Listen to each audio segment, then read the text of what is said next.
Ladies and gentlemen, welcome to a little early preview for the Chelsea Man City game happening on Sunday.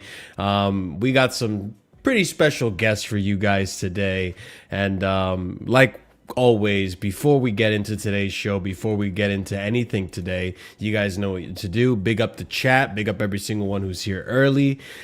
Smash up the like. Subscribe to the channel if you haven't done so already. The OGs and the vets will already know what to do, so no need to say. This is more for the new people coming on in. So roll on in, subscribe to the channel. We're not gonna dwell on blue co out, all that stuff. All right, today is just gonna be solely focused on City, Chelsea, and the game we got ahead. So if that's what you're here for, then you're right where you need to be. So yeah, smash up the like, subscribe to the channel, check out the links in the description, and also be sure to check out the title. I will also put them in the description, channels of everyone that is going to be on today's show. Listen, you guys know him, you guys love him. We've had him here a few times already, okay? And he's gonna be our first City guy until our other friend can join in. But listen, we want to make sure that we as Chelsea fans have confidence, right? Going into this, we don't want to just, keel over and say, here you go, City, take the, we want to give it some fight, but at the same time, we want to keep this man humble, because last time, I mentioned this backstage, one of the last times he was on the show, man was here on his throne, all right? And lately, let's be honest, for the last 2 seasons, this season included, it's been a porcelain throw. You know what I'm saying? So we got to keep it a little humble, but at the same time, give a little bit of confidence, because we do want City to win the league, because we don't want Arsenal to. That's the only reason, all right? But it's a blue brother. Regardless, we got to watch out for our brothers. You guys already know him. I'm elongating this intro. So let's bring him in. People, drum roll. Show some love for Vader Games TV. Trigger fingers turn to Twitter fingers. He's got intro music too. There you go. That's some solid intro music. Hey, appreciate that. Of course. It was a little bit of a backhanded porcelain throne. I heard it. Yeah. I heard it. Yeah. But no, we blue brothers. You know what? Of course. We're gonna talk about this game. Talk about the matchup, and I'm gonna save any type of retaliation until later. But yeah. Of course. Like, here's the thing.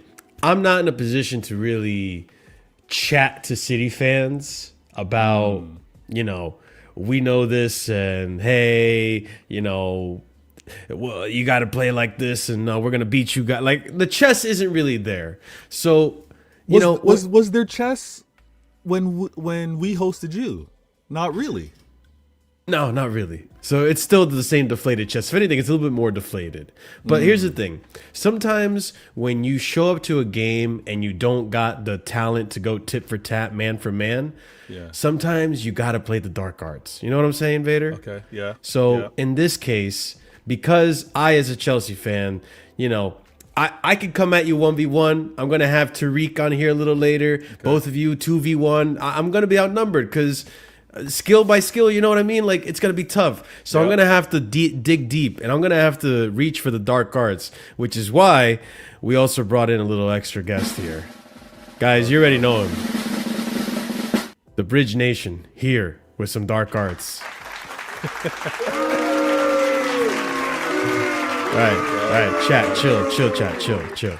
But Ahmed, I'm gonna rely on your dark arts here. You know what? I'm just actually gonna move past the term dark arts. But we're gonna keep. You know, I knew you were gonna do that. As soon as I said it, as soon as it came out of my mouth, I was like, he's pulling the dark arts on me right now. You see, I'm trying not to let it get to me. But Ahmed, how you doing, bro? I'm doing good, man. Hope you all do. I hope you're having a wonderful day today. Looking forward to a good show today. Just generally, let's go. Yeah, I mean, listen, Vader. Obviously, we're going to have a Second City fan here to give us his opinion as well. But we haven't... Listen, I love to have these chit-chat with Vader. I love Vader on American Waffle, don't get me wrong. But sometimes Vader's shine gets stinted by just the shine of everyone else on that panel. So sometimes we don't get the best of Vader. So this is one of those, like... I actually look forward to these little get-togethers with Vader. I'm glazing Vader, don't worry, guys. This is the little massage before we rough you up. American Waffle is a good dream team. It's a solid dream team, but sometimes, you know, I just want to see other people shine a little more. So this is where, like, I get a chance to see Vader really shine, and we can have a nice little discussion here. But, you know, I like I said, I need to pull a little underhand tactics, some dark arts. So I brought Ahmed here to kind of destabilize the ship a bit. But I haven't talked to you 1v1, or we haven't really picked your brain on recent results, to be honest. Because, let's be real. Recent results have been pretty good for you guys. Pretty good. Yeah. And I know you were busy, Easter Monday, all that fun stuff. So now this is the chance. Vader, you won the Carabao Cup, which you did a favor for the whole footballing community. So for that, a round of applause, people. Absolutely. So you won the Carabao Cup, went on international break.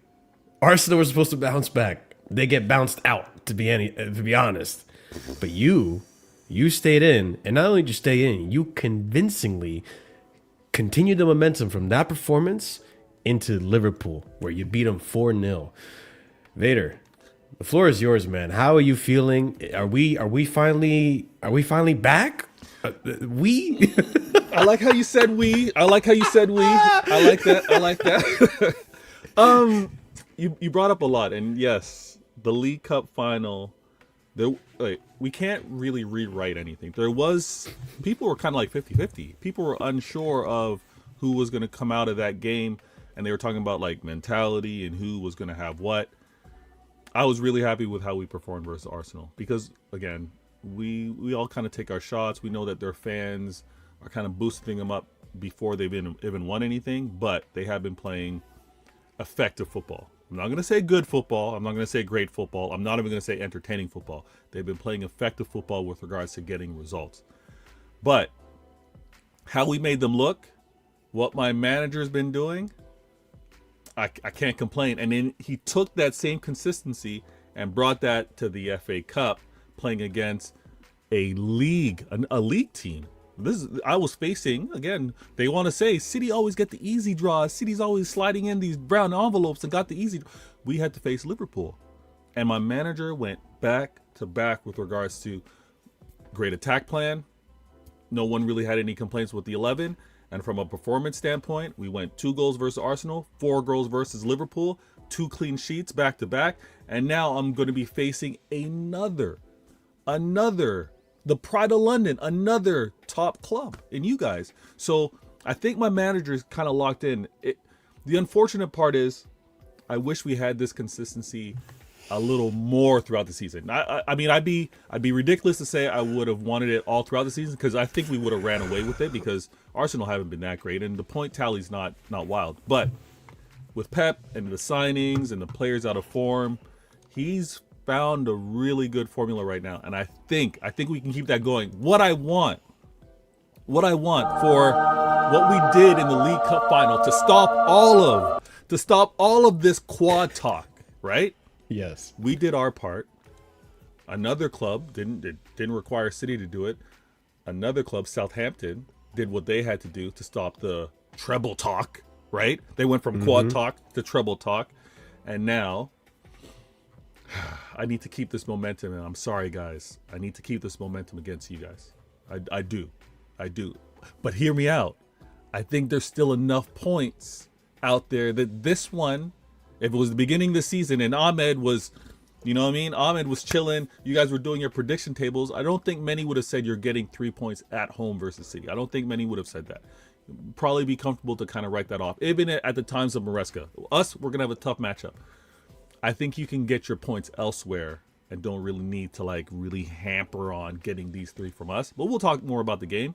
But I need to keep this momentum, guys. I got to.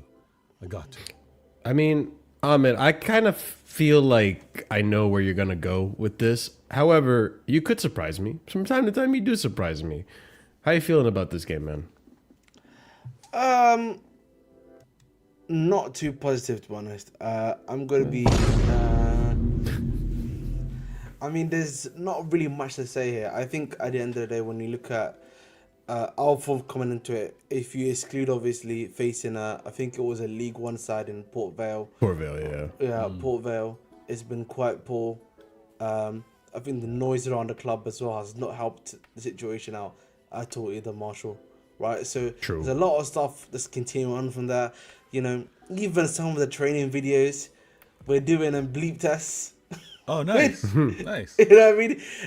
Why are you laughing at that? No. The reason why I'm laughing at that is because obviously, I don't know if you know the statistic, but we've been outrun by all of our, what's it called, opposition teams for the vast majority of the season. And obviously, a big part of that obviously is that we're not running enough. Obviously, that's due to, I think, Club World Cup, fatigue, something to do in injuries, Sure. even though our manager plays. But like, the reason why I bring that all up is that we're not even like a fully fit team, it seems.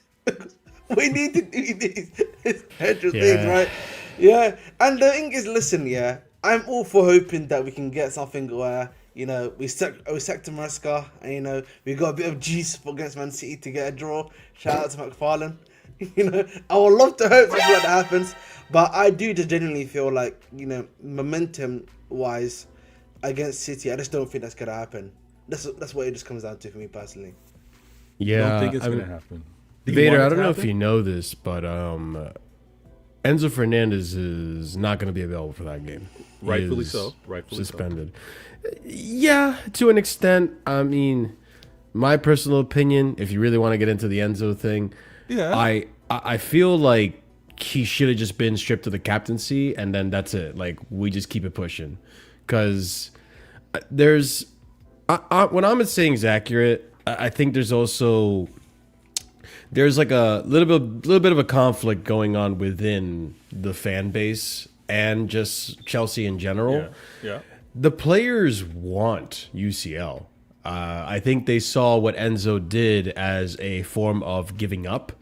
But these players are still fighting. These players are still going for it. I mean, yeah, if you look at the PSG game, especially the second leg, it did look like the players gave up. But to be fair, the manager gave up too. Once you sub out your key players, it's the big telltale sign of like, yeah, we're not going for this anymore. But Port Vale, we still got 7-0. That doesn't show me the players down tools. I mean, listen. Sorry, so hold on. I'm trying to keep track here. You're saying when your manager subbed out the players in the second leg? Yeah. But what more would you have wanted to try and do in the second leg? I think it's one of those. I mean, put yourself in my shoes, Vader. If Pep were in that same situation and he was losing by that much, which would never happen, really, it's Pep. But let's just entertain the idea. If he were to lose that situation and he said, you know what, 60 minutes in, I'm taking off Holland. I'm taking off Rodri. I'm taking off who else? I guess is a key player in that situation. I don't know. Shirky. Yeah, if he was starting, cool. It's just like, oh, okay, so we're not gonna try anymore. We're just gonna rest players and worry about the next game. It just kind of gives off the wrong idea, the bad message. I hear it.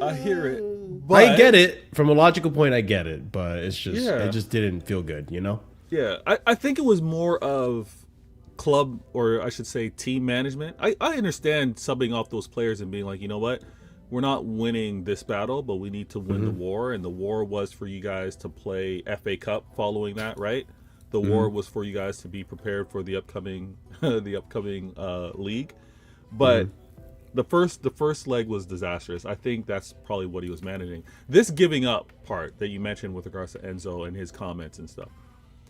It is a really fine line, and again, people can be on opposite sides, and maybe people will change opinions.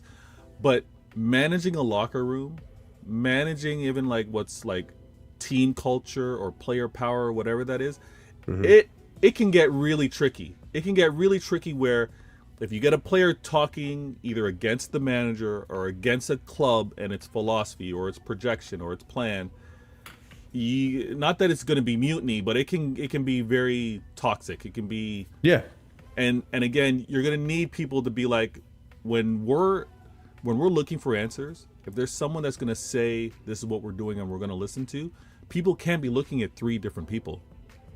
They have to look at one voice, and unfortunately, I know there's not much confidence in this manager, but it's got to be the manager's voice, regardless of who it is. It can't be like, you know what, I'm going to listen to Cole Palmer, I'm going to listen to Enzo, I'm going to listen to Caicedo. Like, it's got to be one. And I think that's what he's managing here with Enzo.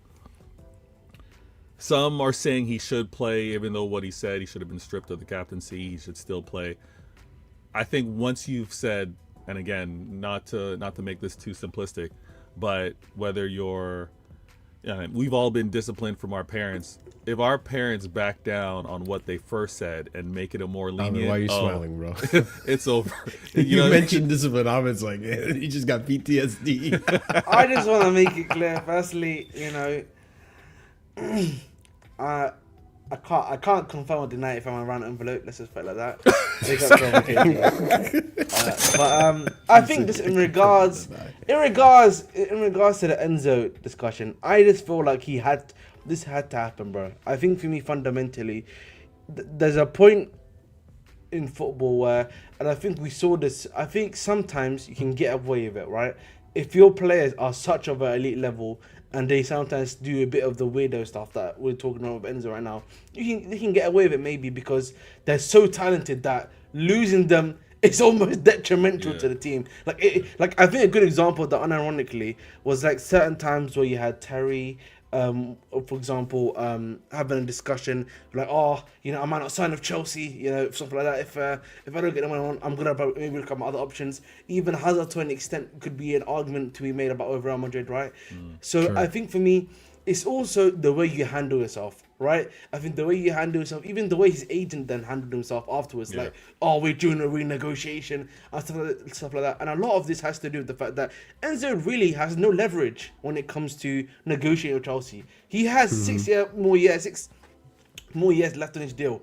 If the club wants to, they can just tell him, you're going to play out the last 6 years. We don't need to give you an actual boost in salary here. So it has to come up with him to be able to create some form of some level of leverage here to be able to at least do something. That's the difference. To add on to that too, it's not like Enzo has been setting the world ablaze in the last 4 seasons he's been here. He's been very up and down, up and down. When he's up, it's great. We're happy. When it's down, it's like, it's appalling. So it's just, he's right. He has really no leverage. So when all this came out, it was just nonsense, and it just adds more stress and attention to the club than it needs. All right, we're getting enough attention from all the results and the management change and all that stuff. But going back to the preview to the game, not having Enzo, unfortunately, even though I say all this about Enzo, there were points last season that when that player is not on the pitch, you notice a significant drop in creativity and attacking prowess. Now, I'm not saying Enzo's perfect. I'm not saying Enzo's like key, and I'm not even saying that we can't work around it.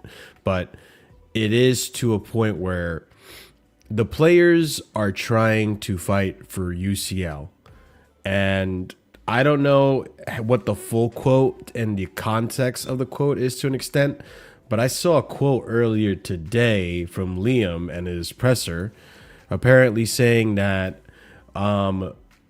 we're not going to win at the cost of not being able to get a style of play. Let me see if I can find the quote, because I reposted it. Liam Rose Sr., I know where I want my team to get to and what I want it to look like, but that cannot come at the expense of winning games. Okay. So that to me almost comes off as a conflict between what the players want and what the manager wants. Now, I understand the manager, and Vader, you get it too. You defended Poch for God knows how long, but I understand that the manager wants to come in here and instill his style of play, but surely you must understand that your players want to fight for a UCL spot. Whether me and Amir agree that Chelsea should be in UCL, that's a whole different discussion. Okay. I personally, I don't know if I can go another season without watching UCL. That's just like how I feel as a fan. And call me selfish. I know it's selfish, but like it's what I want as a fan. But the players want it too. And now you have the manager more focused on let's get a good style of play first, and then we can get into UCL. And it's crunch time now. I think he's saying the opposite though. If I hear that quote, he's saying he doesn't want to sacrifice results to try and get a style of play. If I'm hearing well, he didn't even just say result. He specifically said, but that cannot come at the expense of winning games. Yeah. So I think he wants to win games and not at this time emphasize a style of play. We got to get results. It's pretty similar to what we're seeing. Because again, I really hope, I don't know how true this is, I really hope this is not what Arteta football is to be. I think he's doing this because of the players that he has and maybe the desperation that he has. It can't be, when I become manager, this is my philosophy on how I want my team to play. It can't be the case. I think your manager is in a similar case. But what is really challenging right now when we think of what he's got to deal with is he's got to get the best out of these players. He can't just emphasize, well, here's us getting results if you're not going to get these players being able to express themselves or being put in situations where they're going to feel confident in. Like that's where he's got to be a coach and manager. He's got to be able to go after the result, but also, you know what? I know you don't really like playing centrally, but for the sake of the team, you got to do this. And you're going to get some points to be adventurous out wide. He's got to figure all of that out. And the thing that sucks, and I think going back to the Enzo a little bit, I think he's got to be the authoritarian. He's got to be the one that's making these calls. And he has to be backed because these players, like we do, look at him and say, "You got no resume, big man.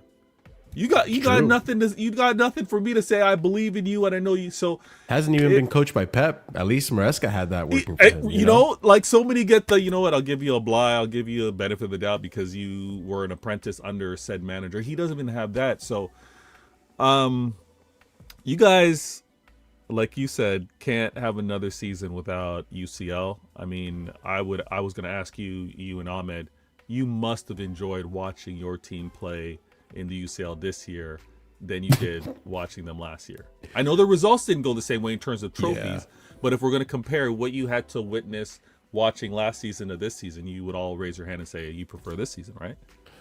You could even say last year to this year, because last year we were in UCL. We were doing pretty good. We got out of the league phase. 2 seasons ago. You mean 2 seasons? No, I mean last year in terms of 2025. Oh, so, like okay, yeah. That's what I mean. Yeah. So earlier, late last year, 2025, we're in UCL, Barcelona result. I mean, there were a few hiccups there and stuff, but it was enjoyable. Where now with Arthur, it's been like, God damn it, we're really doing this. We're really learning on the job. And that's the part that frustrates me. It's the choice of his to choose to not refer back to the previous manager's mistakes and what he's learned. Instead, I'm going to do it the hard way at the expense of potentially not making UCL again because I want to do it my way. I want to learn my way. He's inexperienced, so I can never get mad at him for being inexperienced. What I can get mad at him, right? Like, okay, this is the best way to put it. You got a social studies exam or a history exam coming up. Yeah. I can't get mad at you for not knowing the history of ancient Egypt and the rise and fall of ancient Egypt. What I can get upset about you about is you have the tools to go back and study it up and learn instead of doing this the hard way, but you choose not to. Yeah. That's where Liam is at. And also, and I think it'll be much welcome to get this perspective as well. Ladies and gents, he's here. You've known him. You've seen him.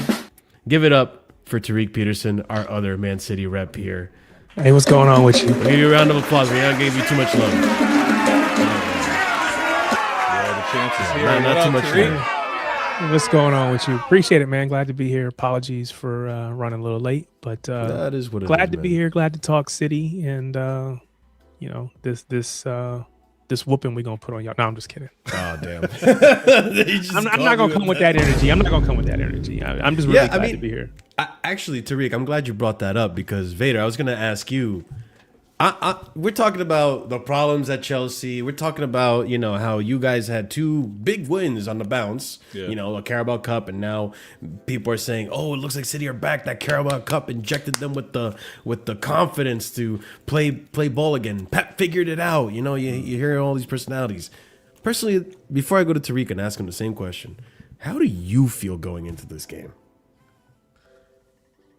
So I feel. All right, my confidence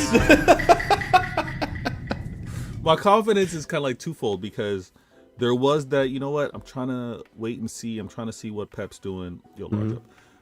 And I saw him fully dialed in the League Cup final. And then, I don't know if you noticed, but we got two Peps at Manchester City. Pep was up in the stands, and we had Pep Linders actually on the touchline, right? So we had that type of management, and again, players getting those instructions, and we put on another great performance versus Liverpool. I think we also had an advantage because Pep Linders knew Liverpool really well, and we've been set up very well against them the 3 times we played them. But my confidence is up here. It is up here because I think there's players know you've been given chances early in the season, and if Pep is going to be like, here's my main 11 or here's my main 12 or 13 guys that, hey, you all had your chances. Don't sulk. Don't get upset. We got to get this done. We're trying to chase and catch up to Arsenal. I think there's a lot less of that type of player management and egos. Playing against you is always annoying, though. It's always annoying because I don't know how you guys are going to turn up. Because you have the talent. You have the talent over there. You got Palmer, who he actually, when he plays against us, he always puts in a good shift. And Caicedo's, he's consistent. And I'm always nervy because I'm like, listen, if he puts in just even a slightly too strong of a tackle, I don't know what I have, I don't know what I'm going to be able to do to close out the season with regards to the availability of players. Is Caicedo available? Yes. He is. Oh, okay. If he gets a yellow, though, in this game, he's suspended for 2 games. For some reason, I thought he was out. Or I was told he was out. I was hoping that he was going to be out, but he's not. Cowards. But no. I was just not so much. Again, not so much because I worry about his defensive and all that kind of stuff. I'm worried about that. You know what? I'm annoyed with this player put in a tackle and then it goes wrong. But it is good to know that if he suffers a yellow, he's out because maybe that might temper him to want to scale back. I don't know who you guys play after us, but my confidence is high. Ooh, okay. Listen, maybe you guys are in Manchester. Maybe you guys are looking beyond us and also keeping in mind you got United next. Yeah. Because I know they're third, but still from a fighting for position, they're more of a concern than us. But my confidence is high. Because again, I'm obviously you wanted to ask Tariq this as well. we don't have any big injury questions. Gavardiol is still out. I mean, performance-wise, we're wondering what's going on with Foden and John Stones. Other than that, I think we're calm. So it's just a matter of like, let's just execute. Make this a redundant, irrelevant, unnecessary type game, and maybe do some type of madness that KDB would have often liked to do in terms of, or KDB and Aguero often like to do, and let's score early and just have you guys think about the United game. But see what Tariq has to say. Tariq, are you as confident as Vader? I am. I think that I don't want to give score predictions, but I think it'll be probably a 2-goal win, whether it's 3-1, something like that. So yeah, I am pretty confident. The only thing that so we've been playing well these last 2 matches, right? These last 2 matches have been cup competitions. We haven't been in the league. There's not really a whole lot of changes that are going to happen regardless of league versus cup as far as our lineup is concerned. But the big one is of course we got the keeper. That's going to be Donnarumma versus Trafford. Trafford has been really, really good. The last few times we saw Donnarumma out, he hasn't been as confidence inspiring as maybe he was earlier in the season. So I hope to see him get back, because I'm confident that Pep is going to put him back in the lineup, right? I don't think Pep's going to stick with Trafford, regardless of how good Trafford may have looked. So my hope is that Donnarumma comes in and kind of reestablishes himself as the top dog, the number one, regardless of what the shirt may say. Sure. That's got to happen. But everything else is pretty straightforward. Like you said, I don't think Ruben Diaz is back, so there's no question about Kuzanov playing at that right center back position, because that was always, well, if Diaz is back, does he pull Kuzanov? I don't think that's going to happen. So from our standpoint, we're pretty settled. To Bader pointed out, we're a pretty settled 11. We're just going to keep running the same thing out. And now it's just a matter of, can they continue to perform? Now, that being said, Pep may go do something crazy and switch it all up completely, but I don't expect that. So, yeah, with what we've seen recently out of our team and the fact that I expect this to be pretty settled, I do expect a, whether it be a 2-0, 3-1, something like that. Yeah, 2-goal difference in there. Yeah. For the final result. I mean, Ahmed, I'm going to go back and forth with you on this. Listen, I know our club isn't in the best state of mind right now. 7-0 against Port Vale.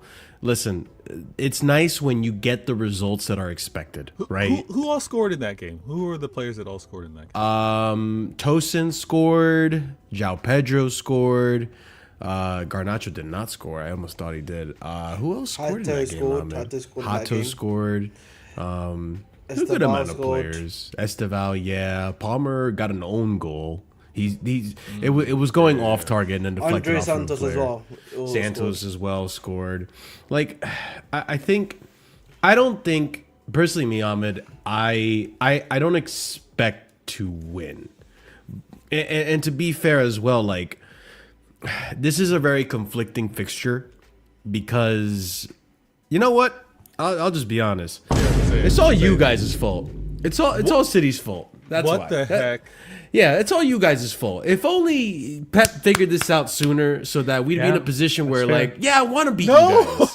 What? Yeah, I want to beat you guys because I'm conflicted. Because at one point, I agree with Chat, right? Like, I kind of just want to help you guys, beat Arsenal to the league. But at the same time, Mama ain't raised no bitch. You know what I'm saying? So I ain't just going to bend over just to give you guys the victory. All right, so here's the problem. I'm going to fight. No. Here's what the problem is, you fraud. Here's the problem. We're going to fight. Yeah, we're going to fight. You shouldn't have had that late winner at the Etihad. Because hear me out. because of Hey, that, Enzo's not going to be there anymore. I'm just saying, us getting 3 points is better than the 1, right? And if we Wait, were wait. Hold on. You really tried to flip this on me. You guys had multiple chances to score in that game, and you didn't take them. So it's not like you had the chances. Okay, that's true. That's true. We didn't have our shooting boots, but the point is, you didn't need that late winner. That late winner screwed everything up because it made it 1 point. And now, if we were to just trade 3 points, I'm not colluding. I'm not, points shaving. I'm not doing anything. But if we happen to win at the Etihad and you win at the Bridge, it's kind of like calm. We got 3 versus a 1. Now I got to fight. Now Tariq and I, we got to go and fight and get the 3 points at the Bridge. So I think it is more beneficial to us to have to get these 3 with regards to the title race and what it means in terms of, because the league doesn't want this. If it's a 12 point gap, the league doesn't want the conversation to be over with regards to the title race. Like let's be real. They want this to go, and they want the game versus Arsenal to have some impact, to have some meaning. Because if it is 12 points, Arteta is going there and setting up shop. It's going to be a low block. He could care less what points he gets or get a draw. Like, that's what he's going to do. But I think for excitement with regards to the league, we need these 3 going into the Etihad then versus Arsenal. And again, I'm telling you, who are you fighting for the 5th spot? Liverpool look terrible. They look horrible. A lot of their fans are expecting to lose to Fulham, right? True. If I can interject this slightly. Absolutely, please. Please. Thank you. Nice shirt you got on, by the way. Yeah, it's from work because I just came from work, so it's busy day today. It's clean. I appreciate baby blue. I was gonna say it's a nice color. Yeah. Thank you. I appreciate that. Oh my god. Listen, I think a couple of things here. I think firstly, from a Chelsea, there's like a perspective for us.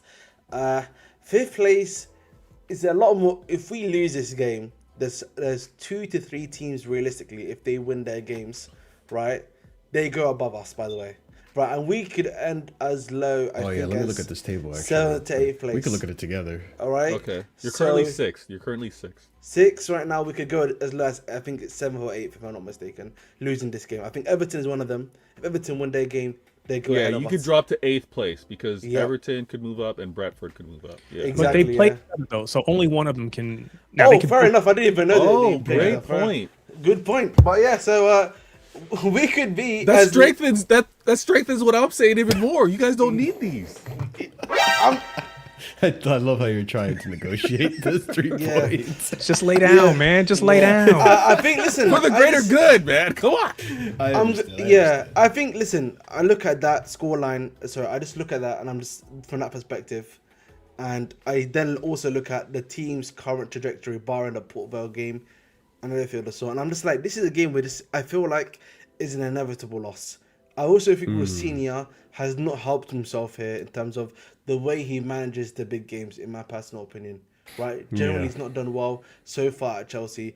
And so it would be wrong of me to expect him to, to change that fast, I think is the best term to use at the release, Marshall. I agree with that, Ahmed. But the thing is, like, I think, so you know what happened, guys? There was a point after the Enzo Maresca loss. I think it was when we got knocked out of the Carabao. Enzo Maresca leaving. I think it was after the Carabao Cup elimination where I kind of pulled the plug of emotional investment into Chelsea for a little bit, just to kind of calm myself down because it was really getting annoying. You guys know we're all football fans. Like, as much as people like to say, like, don't let it ruin your weekend. Listen. Sometimes it ruins a weekend. Yeah. All right. Yeah. And I had a few of those, and I'm like, you know what? Let me calm down. Let me hit the gym. Let me like, get my anger out. And I came back to it, and I started realizing, you know what? Ahmed, I agree with you. We've not seen anything from Liam so far to think that, okay, we're gonna come into this and we're gonna, knock you guys out the park. However, that doesn't mean I've never seen Liam in big games do that. It doesn't mean that Liam can't do it. Okay. So while at Chelsea, what is the game example or reference where you're like, you know what? I can see him doing something. I mean, to be fair, right? Yeah. I know the result wasn't great if you look at it just from the results base, but if you look at that first leg against PSG, we were actually going toe to toe with them up until we conceded that silly third goal, and then it all capitulated from there. And you'd say that the conceding the goal, you wouldn't really put that on the manager, would you? That was well, yes and no. It was on the manager for choosing to pick the goalkeeper, but to be fair, it goes against my own argument of if he didn't pick that goalkeeper, we probably don't get that toe for toe, band for band with PSG. The keeper did make a mistake though, so I get what you're saying. It was on the keeper at the end of the day. Yeah, I think so. Yeah. I've seen those glimpses, but not even just at Chelsea, like at Strasbourg with a lesser team. I've seen him go band for band against PSG. You know, so I know that there's a good manager there. It's like we were talking about earlier, Vader, where like, okay, you're trying to do something at this point of the season when you should realistically adapt. Like, it's almost like De Zerbi. I'd be shocked to see if De Zerbi comes into the Spurs teams and tries to implement a style of play instead of just implementing a style to just survive. And then in preseason, you go and train that style of play. Yeah. This Arthur's not really doing that right now. He's kind of just like, I'm going to teach you guys my style of play, even though it might cost us UCL. That's where it gets stubborn. But you never know. He could show up. And Ahmed, where I was trying to get at before, too, is that our players haven't down tools. That's the other thing, too. I don't think our players are just going to, like, keel over and be like, here you go, City. Haaland, get your hat trick. Foden, resurrect your season. Like, they're not going to roll out the red carpet either, especially at the bridge. I'm gonna say this, and unfortunately, everybody in the chat, you guys have been amazing. I do have to drop like the American presidential rules. They are not supposed to have the president and the vice president in the same location. It's not good because Tariq and myself were here, both of us, but the two of us shouldn't really both be here. We should be spread out and dealing with things. But I'm gonna say this. You guys haven't spoken just yet, and I think Tariq might maybe want to poke the bear a little bit.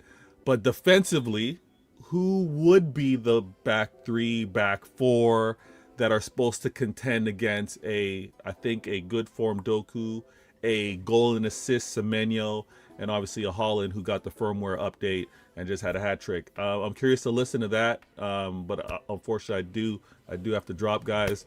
Big up, Vader. Blessed for having me on. Appreciate it. Later, man. Take care. I'll see you in America at Waffle when you got your Yeah, we'll see you there, Vader. Absolutely.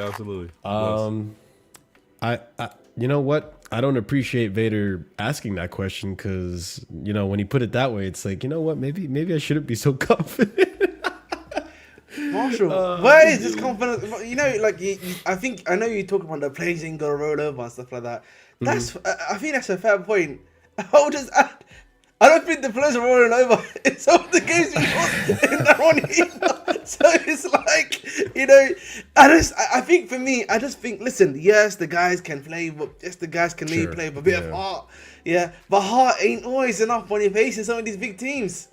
But I mean, It's true. I would have thought we were going to beat you all the last time we played in January. Exactly. Too, right. That's So there is a chance that, to his point, your team just shows up. Our guys, aren't on it or whatever. You guys just outplay us. There is that possibility. I'm not negating that. Of course. Yeah. I'm going simply off the form that I've seen. Now, I had to go back. I think we were in pretty decent form when we played earlier, and you guys derailed that. And so it's like, that kind of sucks.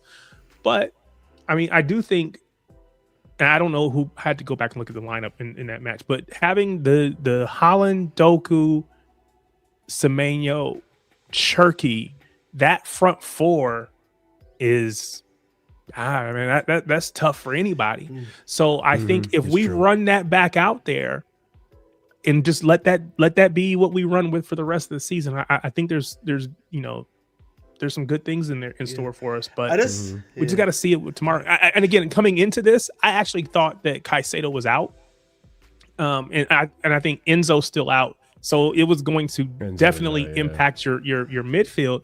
So that also gave me a little bit more confidence, whatever. But You know what I was saying to you, I was going Tariq? to say, Ahmed, go, because I want to look up the lineup that we played you guys in January. I'm curious. I think three things. So first thing about that, obviously when he faced us, I do think a lot of that was part of it was obviously the manager had just been sacked. I do think there is obviously that element of like new manager bounce, stuff like that, and like we were almost playing free-flowing football at that point. I don't necessarily mean that in terms of like, oh, we were like we didn't have any style of play that game. We just played literally a 3-4-3. Guys, do whatever you need to do to make stuff happen in that game, if I'm not mistaken. I just felt like you guys just weren't clinical enough in that game to be able to finish it off. Whereas I think now, you just got guys that just, even if Harlan's not clinical on his day, Sebenyo is at the very least there for you. That's going to be clinical, right? You've got some other guys. I think you've got O'Reilly, obviously, I think he's been scoring quite a few goals, obviously, right? So you still got a few guys there that can, slot the ball into the back of the net if you're a main guy scoring. Yeah, I'm looking at it now, and it looks like that was the game that we lost both Vardiol and Ruben Diaz in. Yes, I remember that one, yeah. And against us. I'm pretty sure. Yeah, because Gavadio had that injury. And you know what I also just saw here too? We're going to play you guys with a completely different midfield than we played you for the 1-1. Because Enzo Fernandez is gone and Reece James is in the midfield for that game, and he's gone for a few more games. So it's going to be interesting. Fofana's also going to be in that lineup. I think they were both suspended at the time. It won't be Jurgensen. It'll probably be Sanchez. So to an extent, you can make the still argument. Injured, by the way. He's still injured, but I'm saying like when we played them and drew them, the last minute goal, Jorgensen was in goal. Yeah. Yeah. So that's another factor too. I mean, the thing is, this is gonna sound ridiculous because Tariq, my fan base have this tendency that if they don't see a player play for a long time and if they go injured for a long time, they automatically think the player is shit. Like they, for whatever reason, out of sight, out of mind means they're not a good player, which is really weird. So, and it happens every time. Lavia comes back, plays 45 minutes. He's like, oh man, I always want Lavia to get sold. Then I see him play, and all of a sudden I forget how good of a player he is. And so what I think is going to happen, the midfield is probably going to be a combination of Caicedo and Lavia. Now, Ahmed, you asked me before, the defense. I know it's an issue. Trust me, I know. But with Caicedo and Lavia in front of you, surely, that's a lot of help. Surely, like Chalaba's not available, so it won't be Chalaba. It'll be Fofana, and we'll see who the partner is. Or be Fofana and Hato. That's what I think he's going to do. By the way, that'd be smart. That would be smart. I think Cucurella on left, and yeah. I think that's what's going to happen. I think the thing with the Lavia thing is, I would tend to agree with you that either Lavia and Caicedo would probably be effective, right? I think but the thing is, you have to also look at the Lavia that has returned to us too. That's the other thing you have to look at too. Even against Port Vale, I felt like his performance was quite average, right? Yeah. Again, he's working into it. Right, so I think for me, it's more so like, is he gonna be in that match sharpness level that you're gonna need him against City? Yeah, and I don't know about that one personally. Me neither, I think it's, and I actually think it's actually more likely that you maybe see a Santos Caicedo. I think that's also true. Santos is not a bad choice either. Yeah, exactly. He's been pretty good for us. I think because obviously he is the match sharpness. He can still go at the very least in front of midfield position too. So I think it's a bit more logic for the manager there to play a Santos Caicedo midfield. I do think the problem becomes though is that, listen, listen, whenever I'm not playing around with everyone, I'm trying to tease my fellow Ecuadorian mate, RSM, call him Caicedo Chinkica. Of course, he's an elite player, right? But I think we also have to be honest about the fact that the system isn't really suited to Caicedo either, in terms of like, obviously, he's not performed as well as he has under Marasco as well. So like, I think for me, if the manager wants to do something right, he has to find a balance of making sure Caicedo and Santos can work effectively for us, because that defense, I'm sorry to say this, my thoughts about Fofana. I don't think Fofana is good enough, right? And I understand. And I worry that because I do think he's gonna play Hato in that LCB role. If you play Hato there, you're gonna probably leave him hung out to dry. I'll be honest with you. It's very possible, yeah. Right? So please, if there's one thing you at least want to get right, make sure that midfield is just at least solid and can mechanically work against the Man City midfield. Now, I'll say this, because Tariq mentioned it, and Tariq, I'm gonna press you on this. I'm gonna be honest with you, bro. I think if you guys actually field out Donnarumma, it's gonna be a big mistake for you guys. Because one thing that we have been good at, and I can't believe that this has come of Chelsea. I still believe if I look into it, I think we are leading the league in goals from set pieces. And I've seen Donnarumma. Like, listen, you can attest to me because my chat doesn't believe me. People that talk to me don't believe me. I've seen Donnarumma so many times this season, especially from those set pieces, get away with murder. Get away with murder. If Rob Sanchez was committing the same errors that I've seen Donnarumma commit this season from the games that I've watched of City, people would hang him out to dry. But because he's at City, because you guys won a trophy, because you guys are in a title race, people are overlooking it. Tariq. Yeah, and then not every mistake gets punished too, right? So Exactly. There's times where you watch him make a mistake, but we get off and you're like, you exhale and you're like, okay, we got away with one. I think that's the reason why there is a sizable portion of our fan base that would prefer to go with Trafford. And again, whether you agree with that or not, I just think that there's a reason why. Earlier in the season, it was like, oh, Donnarumma gives the back line some confidence, boom, boom, boom, boom, boom. And he does because he's a great shot stopper. But that doesn't mean his game is without fault or without flaws. And I think that for me, on coming for crosses, punching the ball out when those floated balls in, just being a master of his box. I think Trafford does that probably, I'll say, as well, if not better than what Donnarumma does. And then the play with his feet is quite a bit better. And it so helps you guys with your attacks and your fluidity. Yeah, Quite and genuinely. so I think for some people, you hear, wait, Donnarumma, treble winner, one of the best keepers in the world, but it's maybe just a little bit of a mismatch between how he wants to play, how we prefer to play, or how we've played up until recently, up until this season, and maybe they just don't fit very well, or they don't fit perfectly, and so there's a little bit of a rub there. And so we're coming into this match. I think I said earlier, I do not believe Pep will go with Trafford. He will go back to Donnarumma. Now that doesn't mean I want that, but that's what Pep's gonna do. I just believe that's you what want Pep's Trafford? There's a part of me that would be okay with. I would not have a problem. Yes, let me just cut and chase. Yes, I would prefer he stick with Trafford. Let me just plant my flag. I would prefer he stick with Trafford. Now, again, I don't think that's going to happen, and I'm going to back Donnarumma, but I have more confidence, or I think we play better with Trafford and what he brings to us, and what that allows us to do. So, you're not wrong. Reasonable. You're not wrong. That doesn't mean like I listen. As much as we want to be down in the dumps about our team, Chelsea, and all this, and chat, like you got people calling me a happy clapper and all this stuff. Whatever. I genuinely It happens don't in care. every fan base. It really does. Yeah. And I have Tariq. You could probably tell I haven't been like I haven't been super positive about the team. I've been for the most part trying to be objective and just trying to highlight the strengths because the way my fan base talk about my team, it's like we're like. Sheffield United from like 2 seasons ago. Like, bro, we're not that bad. Like, yes, I know we're in bad form right now, but we still have some strengths. And one of those strengths, Ahmed, unlike in January, he's better now than he was in January. It's João Pedro. João Pedro has been pretty lethal for us.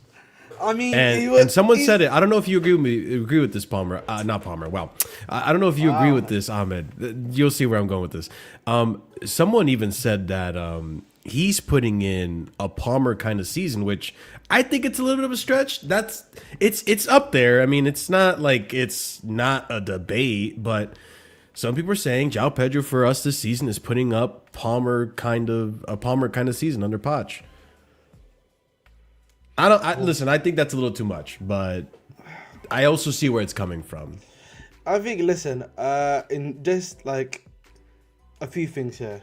I think Cole Palmer, in my personal, Cole Palmer obviously has been, at least for us this season, hasn't been great. There's been a number of reasons to that, himself included, injuries included, a lot of other stuff as well. Just like generally speaking, I think of João Pedro. João Pedro for me has been actually hot and cold.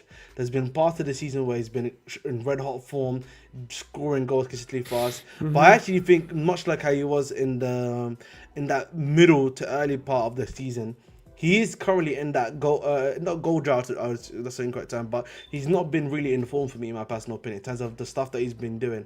Maybe the last 3 games or 2 games. I think essentially since... Well, actually, not even, because he scored against Port Vale. But the game before that, he wasn't. I'm talking about performance. I'm not even talking about goals here. I'm talking about performance more so than anything else. Because, like, obviously, he scored against Port Vale. But if you exclude the Port Vale goal, I feel like since essentially the PSG game, his form has definitely taken a dip for us. And that's not helped us out here at all.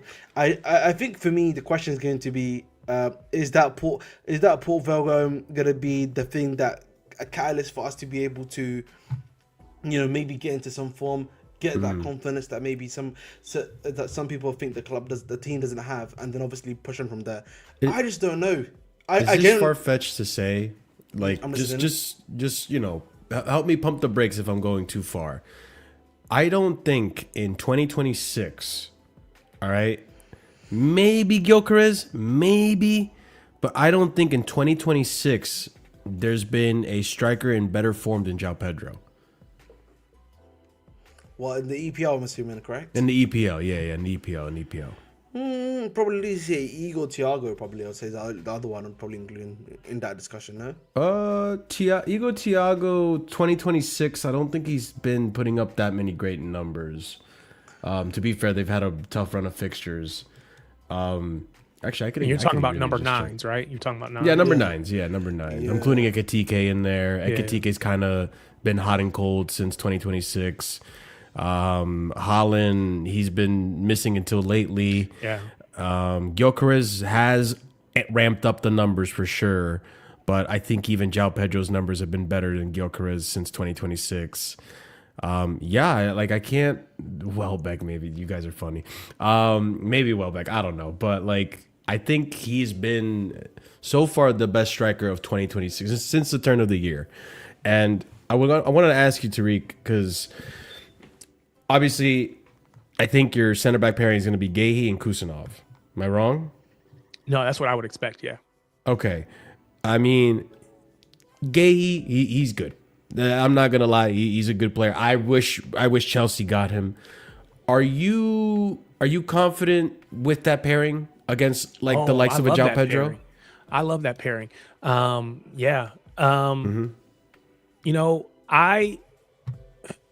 So again, this is taking you inside or behind the curtain when it comes to City conversations and City fandom. There's a lot of conversations that are happening, as far as even next season, right? When we get Gvardiol back, and he's our left-sided center back, and does that pushes Guéhi to the right? What does that mean for Kusanov? What does that mean for Ruben Diaz, right? So there's a lot of conversations that are happening behind the scenes because, I saw Pep earlier today say that Ruben Diaz isn't going to be ready for tomorrow or for Sunday, I should say. I'm good, great, happy, whatever. No disrespect to him, but Kusanov is playing so well. I don't want that kid coming off the pitch. So stop coming back. Don't come back. Just stay. Let Kusanov just get that run of games because his recovery pace, his strength, even he doesn't get a lot of credit for it. Even his distribution is not bad. It's really actually pretty good. So he's young. And so because he's young, he's not as experienced as some others, but he's got a lot of upside. So that combination, when we lose Ruben Diaz, you lose his leadership, you lose his experience. But by partnering Kusanov with Guéhi, who was a leader, who is a leader for England and for Crystal Palace, who has that experience, you're not really losing a lot. And earlier in the season, we were losing games because we were trying to play that high line, in hoping that Ruben Diaz was going to be able to run people down. He can't. So when all else fails, Kuzanov's recovery pace gets us out of jail sometimes. We just saw it last week when we were playing Liverpool. There was that chance for Salah. He actually turns. He gets, Kuzanov gets twisted up, but he's able to recover and gets a toe on the ball and prevents a goal. Yeah, we can talk about the fact that he got turned and he got twisted up. We could focus on that and say, oh, he made a mistake. We can also focus on the fact that kid got back up, got back into place, and was able to make a play. So I am very high on that partnership, and to the point where it's like, ooh, what is to the point where part of me is like, maybe we move, and I think this will happen in some games, maybe we move Gvardiol back to left back. Oh, wow. And then play Gvardiol, Gahey, Kuzanov, and then our right back. So, I mean, there's a lot that we can do. We're going to have a really strong back line next season when everybody's healthy. So, yeah, I'm very confident in that back line. Now, after saying all that, maybe on Sunday, he rips us for a hat trick or something, and then I look like an idiot. But I don't expect that. I think that we should be able to marshal that very well, and that the combination of their strengths is a good partnership. Yeah, I'm glad you said that at the end, of the combination of their strengths, because I think one big thing that Chelsea are missing, which I was talking about this the other day with RSM, just not having that leadership in the back it's costing us a lot. Like, I know during that Pochettino season, Thiago Silva wasn't necessarily, painting himself in glory. But one thing you could tell is that we probably defensively would have been a lot worse if he wasn't there than when he was. Because just to be able to tell a player, hey, push up a little bit, watch out for this, like just a simple, like it happens in every team. And I remember I was, culpable of this when I used to play. But, like, if you don't communicate, sometimes that lack of communication, that lapse in concentration and focus, to just not say something like, hey, behind, or, coming in hot, or whatever you used to communicate, just that little bit of lack of assistance to your center back partnership or whoever else you're surrounded by makes a huge difference. And I think that's where Gahey comes in, and he's like, this is why also I think Donnarumma, like, for as much as I don't think he's a world-class keeper, for as much as I think he's got a lot of deficiencies, I think he's a world-class shot stopper. And I think he still has a good amount of career to go to still prove, people like me who are doubters wrong. But for as much as I criticize him, I know he came into that City backline and started manning ship. He started communicating and talking to these guys and being a leader. I think not having Levi Colwill, even if he's not at his best, even if he's not even 50% ability-wise, for him to come in and do what he's got to do, even just having him in that lineup just to man ship and tell people where to go, where to be aware of whatever in this, would make such a huge difference to this team.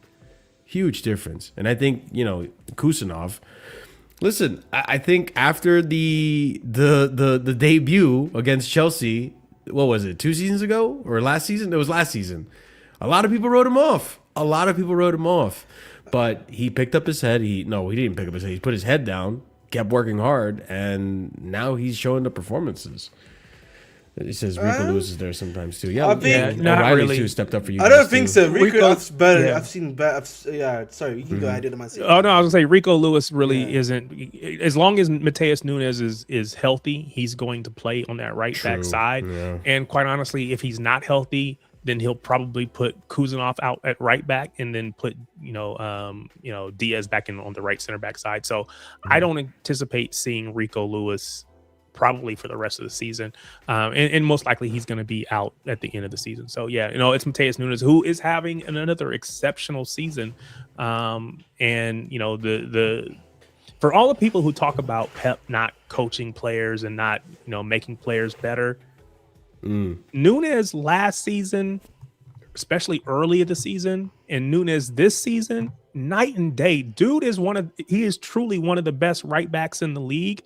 And I there's no way you could have said that last season. You just wouldn't have. There were probably people. There was who were a like, point where people thought he was a waste of a signing. Yeah, we've got to get him out. He's and again, yeah, he was brought in to play in the midfield, and he didn't make it there. But I want a right back just because when he's out, I need us to be able to play the same way. And right now we have to change because we don't have another him. So like if Nico O'Reilly goes out on our left back side, we can put Ike Nori in. Are they the same? No, but it's close enough. We don't have that with Nunez, and you can try to like Rico Lewis or something. It's just not the same. And so,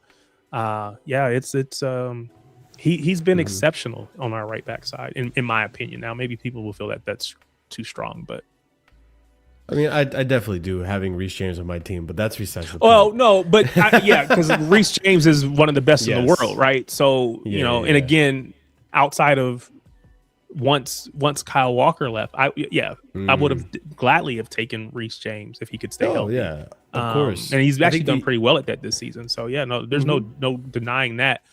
He's also played in midfield quite a bit this season, I think. So no disrespect to no shade or disrespect to him at all, because he's a great player.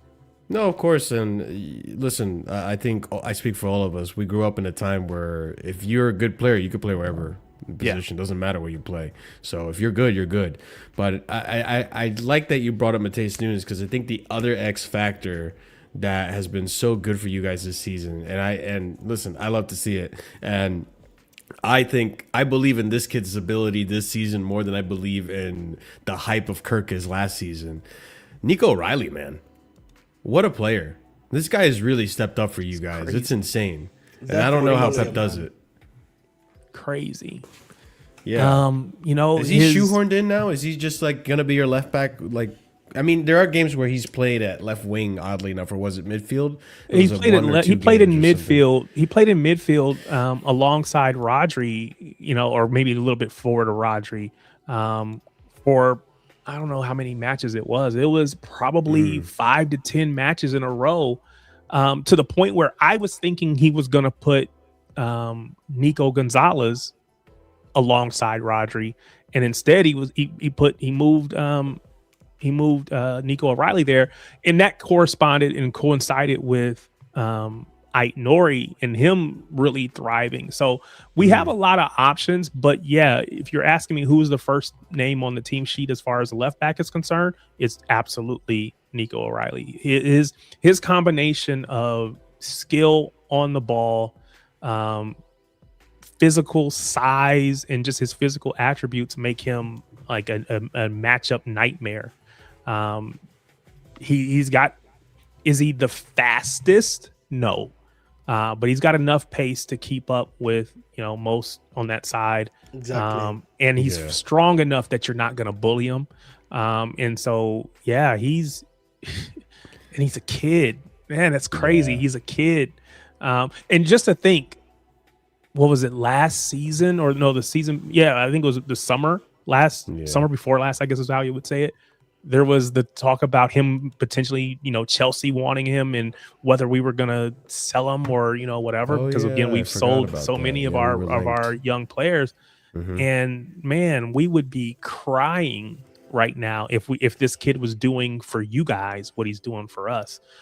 Because again, we saw Cole Palmer go there and thrive. So yeah, I mean, Ahmed, I can't lie. Our boy might be in trouble. But you sure? He said it's me, boss. It's me, boss. No, it's gonna be him. I think it's gonna be him. Honestly, I always say this about Gusto. I don't really worry about Gusto from a defensive. It's gonna be him, Nico O'Reilly, and Semenyo just taking turns slapping him across the face. It's very weird to say this, but I don't actually think that a lot of their attacks are actually gonna come through that side of because I think Gusto is the much better defender, in my personal opinion. I think Gusto is he's on your right side, right? Right, yeah. Yeah. He's which a right means back. he's going to be matched up against Doku. Yeah, and he's Wait, done, is I Doku think- gonna play and not Semenyo?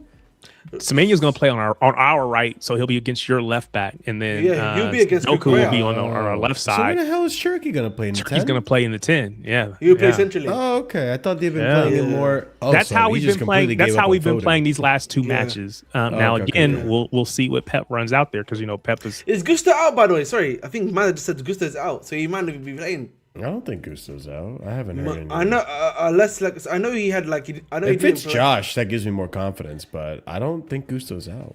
I'll look into it while you guys. Yeah. So I don't know enough about. I don't know. Is Akiempong something to that effect? Achimpong, yeah. Achimpong. But I don't know. Don't worry, Gusto's available apparently, so it's fine. He Okay. Okay. So if Gusto's available, Gusto's going to play.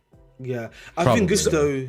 Yeah, go ahead. So Gusto is I like him, and I said a couple seasons ago, oh maybe we should go get this kid because he was playing behind Cherky. I mean not Cherky. He was playing behind Reece James, so he wasn't like getting a lot of minutes. So I was like, well maybe we should go get that guy. He did play with Cherky though, right? Yeah, he played with Cherky Yes. because they're both He's from Cherky's Lyon. Yeah, I from- forgot yeah, about that. Yeah, Yeah, I didn't mean that though. That was just a Yeah. lucky slip of the tongue on my part. But I guess my point though is he's quick. So with Doku has this ability. He's not the fastest. He's extremely quick though, right? But Yeah. he's also, to be as short as he is super strong. So he's able to kind of post up players. We can play that out ball to him, and he's able to put that defender on his hip and just hold him off. And so I don't know. Usually, it's a rare defender that has the ability to do both of those things. We played Liverpool. Gomez is strong, but he's not going to be able to keep up with Doku in front of him when they face up. Other players may be really fast, but Doku's ability to just be stronger than you and is just amazing. So he's a nightmare as far as a matchup is concerned. Doku is, but I don't think that I don't think Gusto's a bad player by any stretch of the imagination. I'm hoping that we. Because a lot of our attacks do come through our left, so it'll be your right. So we'll see what that matchup looks like. If We I was gotta to win it. We gotta win it. I think. Listen, I think for me, if I was to like kind of counteract that slightly, is that I think Gusto and like Doku have been facing us since their League days. So like this is a guy that kind of knows Doku, has played against him in essentially now multiple leagues. I don't think he's ever done too bad against Doku whenever they've had a general face up against each other too. I think it'll be a lot more. I think it'll be very competitive between the both of them because I think both of them are in pretty good form. Gusto's pretty much, I think, going to be the starting right back. I think for France. Doku's a top player in his own right, starting for Belgium. So I think it'll be a competitive matchup at the end of the day. I think the one that's going to be actually a much better matchup, unironically, will probably be Semenyo and Kukurea. And the reason why I say that is because Kukurea, form-wise, hasn't been as great, right? And Semenyo is in red hot form right now. And so that's the one where genuinely I think we probably need to be a little bit more worried about per se, at least for me. Yeah, I mean, personally, I'm not. I don't want to. I mean, yes, obviously, I'm worried about City's attack, right? And I do get worried about our attack as well because I'm going to keep it 100, Tariq. Cole Palmer's just not been anywhere near as good as he was during that Pochettino season. Yeah, see, I always get nervous when former City players, when we play them, because I always feel like they have, you play somebody that you have a little bit of an axe to grind. You got something to prove. And it's like, I don't care how bad he's been against everybody else. He'll show up against us, and then it's like, dang it. But the thing is, like, the reason I get worried about Palmer is Rodri's looking like he's back at his best. And it sounds like people are touting the same thing. Like, yeah, obviously we knew getting back from an ACL, it's going to take him time. And not even that, like, if we see him on TV, if you look at Rodri in person, the guy's a specimen. Like, the dude is a tank. So when he's, taking strides across the pitch, like, bro, there's probably an earthquake happening in Haiti every time this guy stomps the ground. He's a giant.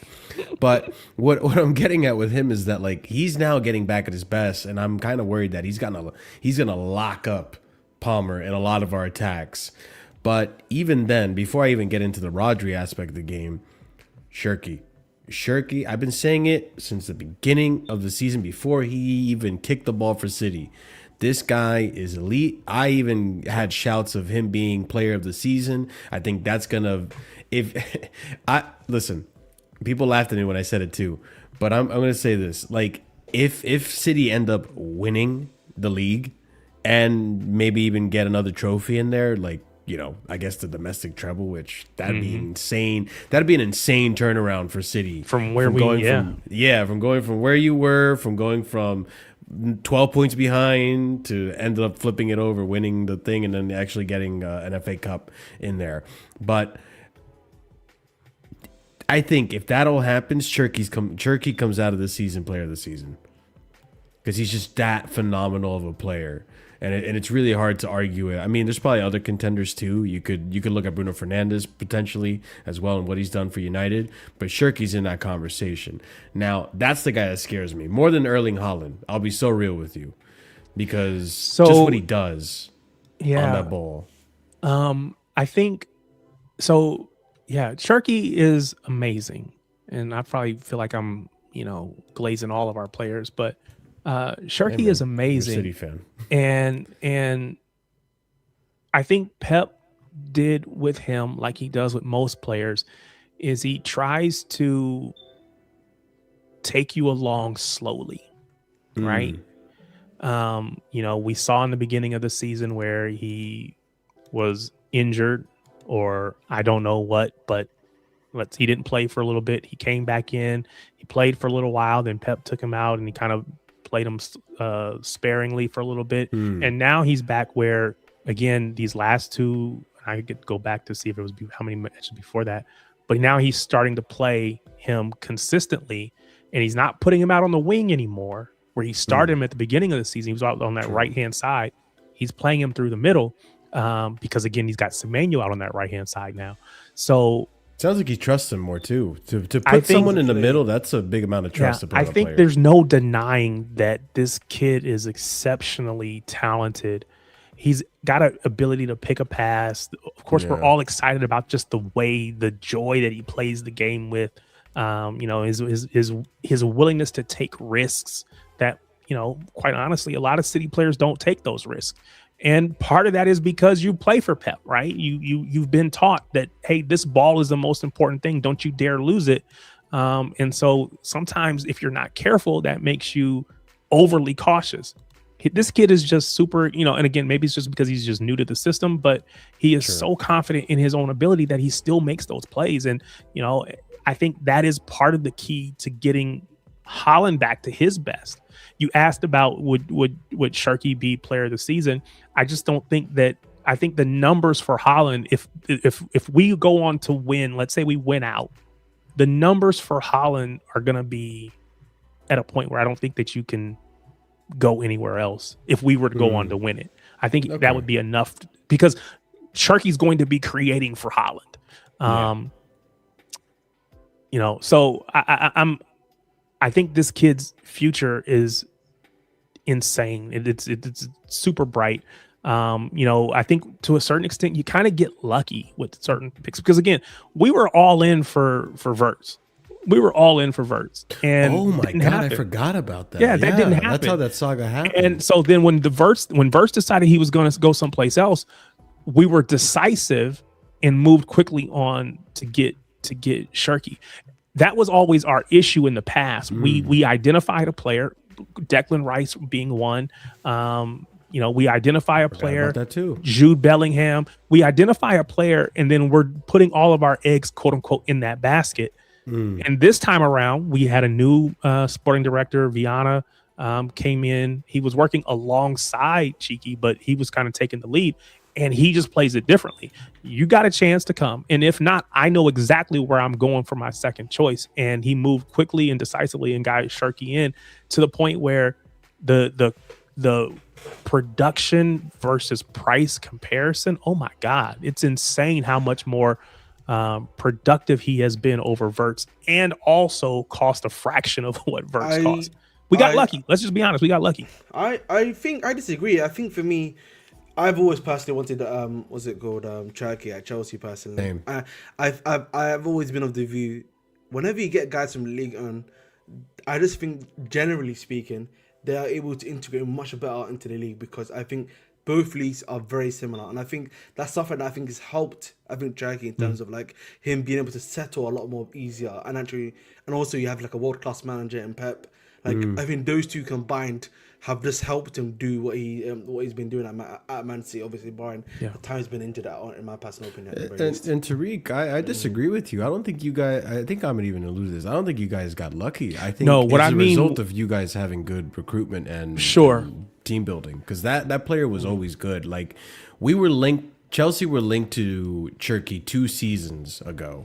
I don't mean that we got lucky in the fact that he's not, he's always been great, right? He's always been a really good player.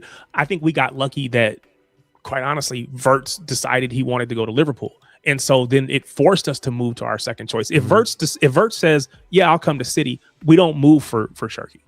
Yeah. Now maybe Verts comes in and does better than he's showing at Liverpool right now. I don't know. But what I'm saying is, by not getting Verts, it opened the door for us, which we were lucky to not get Verts, because it opened the door for us to go get Cherky. It's like a series of fortunate events. Yeah. Again, when we don't get, we had to go back in the past. If we didn't get, we didn't get, who did we not get? We went and we ended up going for Ruben Diaz. It worked out better for us. I think most players, when we haven't gotten them, it ends up better for us in most cases. We didn't get Harry Maguire. It might have been when we went and got Ruben Diaz. I don't know. So usually it works out, which is a testament to your point, to our staff and the folks that are working in the back, doing all the due diligence to do the recruiting. But in this case, what I'm saying is just simply it was lucky on our part that we didn't get Verts, because we would have paid so much more money, and we would have gotten a player that's not as good, in my opinion, as Cherky is. So again, that's not, again, I wanted Verts. We all did. Everybody wanted Verts. But yeah, if we're going to say this is a consolation, this is the best consolation you could ever have.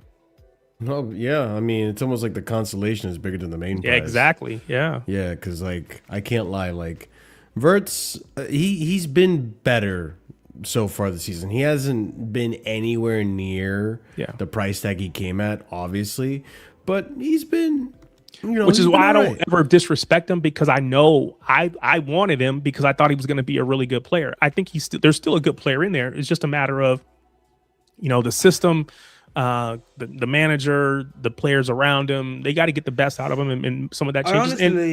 I'm of the belief when it comes to the Bundesliga, just generally, if they've started in the Bundesliga and like they're cooking there, and they come to the EPL, I just think it's particularly from an attacking standpoint, I just don't think it works well, man. I feel like City don't seem to have that problem. I would say we don't really usually have an issue with the Bundesliga tax, but I understand that most other teams they're the only do. ones. they cracked it. But I think, who have you got if you don't? Gundogan. Yeah, but Kondo, KDB.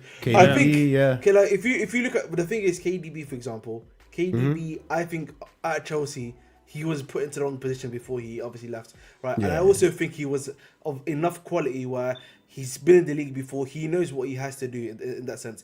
Gundogan is I think for me tactically, he's an immense player. His positioning is what I think helps him out so much as well. But I think some of these other guys that we bring in, whether it was like a Timo Werner, heavily relied on pace and being able to contain that gap.